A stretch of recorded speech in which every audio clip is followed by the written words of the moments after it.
साहब, अल्लाह के नाम पे मेरी कुछ मदद कर दें। अरे भाई खुले नहीं है हमारे पास, चलो हटो यहाँ से। साहब, मुझे पैसे नहीं चाहिए।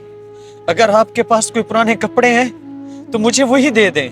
ये तुम लोगों का रोज का ड्रामा है, कपड़े लिए, बेच दिए और फिर आ गए। साहब, अल्लाह की कसम, मैं ऐसा नहीं करता। हमाद, इतनी सर्दी में कोई ऐसे खड़ा नहीं होता जब तक कोई मजबूरी ना हो। आसिफ तुम बहुत सादा हो, ये इन लोगों का बिजनेस है। मैंने कल और परसों भी इसको यहाँ पर कपड़े मांगते हुए देखा है। साहब, मेरा कोई बिजनेस नहीं है।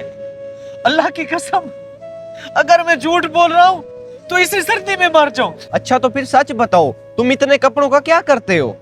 साहब, मैं दिन भर मांगता हूँ। अगर 20-25 लोगों से मांगू तो फिर जाकर एक कपड़ा मिलता है। तो कहाँ है वो कपड़ा? साहब, मैं वो कपड़े अपने लिए नहीं रखता, मैं वो घर ले जाता हूँ, क्योंकि मुझसे ज्यादा मेरे घर वालों को उन कपड़ों की जरूरत है।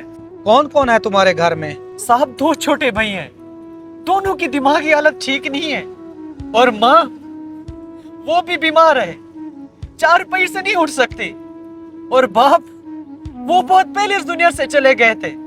साहब, मैं अकेला हूँ घर में कमाने वाला, और घर की सारी जिम्मेदारी मेरे कंधों पर है।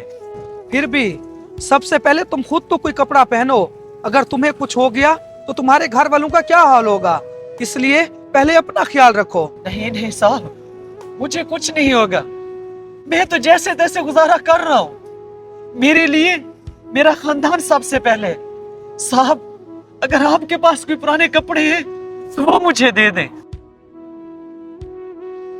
भाई आप ये रख लें, ये हम अपने लिए लेकर आए थे, लेकिन इनकी ज्यादा जरूरत आपको है, और पुराने कपड़े वो भी हम कल देकर जाएंगे। आपका बहुत बहुत शुक्रिया साहब, लेकिन ये नए कपड़े मुझे नहीं चाहिए। भाई अगर आप ये कपड़े रख लेंगे तो मुझे बहुत अच्छा लगेगा। कल मैं आपको और भी कपड़े देकर जाऊंगा, अभी आप ये रख लें।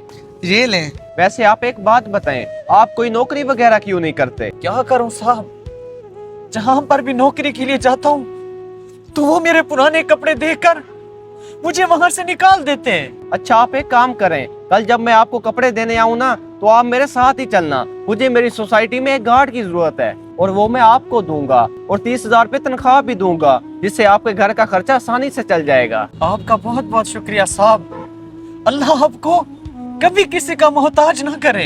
भाई तुम शुक्रिया मत बोलो, ये अल्लाह की तरफ से इम्तिहान है, किसी को सब कुछ देकर और किसी से सब